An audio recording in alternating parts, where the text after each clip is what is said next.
My fellow prophecy student, greetings. The worldwide proclamation of the everlasting gospel in Revelation 14 will be the final message of mercy to the inhabitants of the earth before the second coming. It is the same end-time proclamation referred to as the gospel of the kingdom that is to be preached into all the world before the end comes. The survival of each individual, when the gospel famine sets in, will depend on how he or she treats that message. It will be a message that is specially applicable to our time, and our treatment of it will be weighed with eternal consequences. As Jesus had declared in his commission to his disciples just before his ascension, "Go ye into all the world, and preach the gospel to every creature. He that believeth and is baptized shall be saved, but he that believeth not shall be damned." Mark 16, 15 and 16. The message of the three angels is divided into three distinct categories. 1. A call for worship reform. 2. A warning against a false religious system.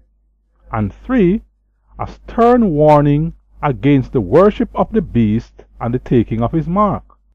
The first angel that John saw flying in the midst of heaven made the following proclamation: "And I saw another angel fly in the midst of heaven, having the everlasting gospel to preach unto them that dwell on the earth, and to every nation, and kindred, and tongue, and people, saying with a loud voice, Fear God, and give glory to him, for the hour of his judgment is come, and worship him that made heaven, and earth, and the sea, and the fountains of waters."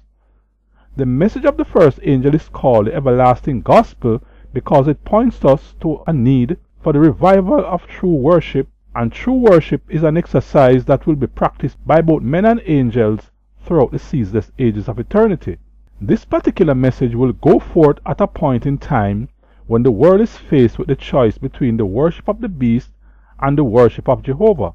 Thus the message is calling attention to God as the only object of worship. I find it quite interesting that in this appeal to worship God, it specifically identifies him as the creator of heaven and earth. It seems as if the messenger is conveying to us the idea that in our worship exercise we must celebrate the creative work of our God. This takes us all the way back to Genesis 2, where it says that after God ended his work on the sixth day, he then rested on the seventh. In addition to resting, he also blessed and sanctified the seventh day. When something is sanctified, it means that it is set apart for holy use. You will notice in the fourth commandment of the Decalogue, where the Lord commands us to honor the seventh day of the week, that he points us back to the Genesis account, saying, "For in 6 days the Lord made heaven and earth, the sea and all that in them is, and rested the seventh day. Wherefore the Lord blessed the Sabbath day and hallowed it."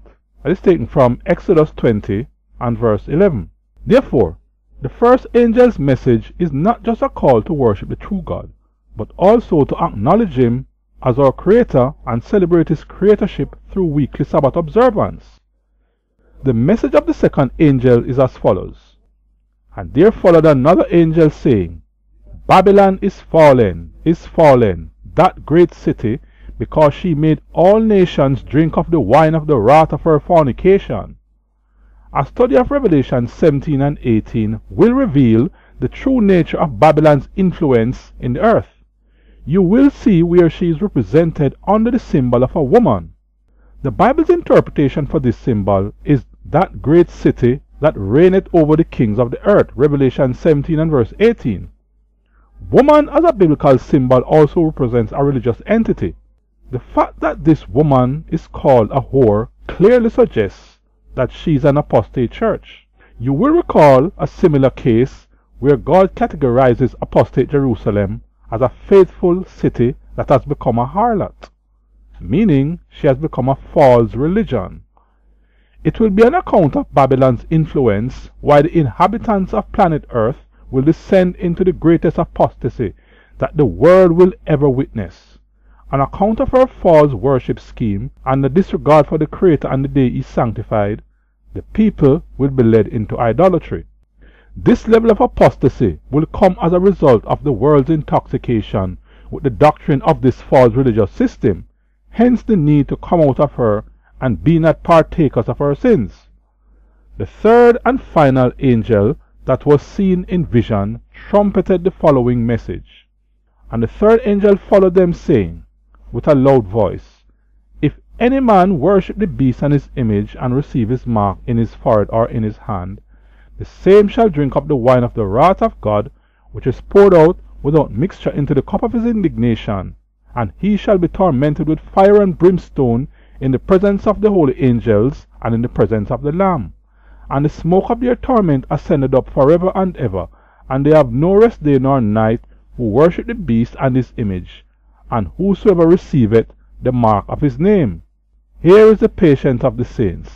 Here are they that keep the commandments of God and the faith of Jesus. Revelation 14, 9-12. The third angel's message is the sternest warning you can find in the entire Bible against apostasy.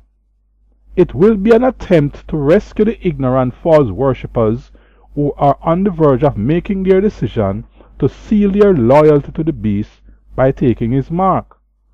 This message will be more relevant for the time when the world faces the harsh realities of the mark of the beast crisis.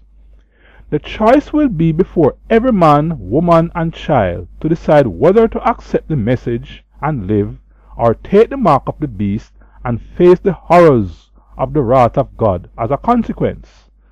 As the image of the beast is set up, the inhabitants of the world will be deceived into paying it homage. This message of the third angel is designed to undo that deception and enlighten the people to the dangers of participating in this apostate religious practice. Since the beast will have power over every nation, kindred, tongue, and people, it therefore means that the present form of worship as we know it will change. At present, Christians worship on Sabbaths and Sundays, but under the beast's administration, this present religious arrangement will be merged into a one-world religion. Under this new worship scheme, the religious requirements are calculated to bring homage to the beast and ultimately to Satan. Since this new religion will be anti-God in nature, it will therefore involve a disregard not only for the honor of Jehovah, but also for the day that is dedicated to his worship, the seventh-day Sabbath. Thus, the Bible Sabbath will be abolished in favor of another Sabbath that marks the authority of this apostate power to command religious ordinances contrary to the laws of Jehovah. Which side will you be on? The three angels' message is covered in fine detail in the End Time Prophecy e-course. For those who are familiar with the message of Revelation 14, I encourage you to download this revolutionary prophecy study. I can guarantee you are going to see some things in it that you have never heard before, especially as it relates to the End Time Sabbath Sunday issue. Thanks for taking the time out to watch this video. God bless.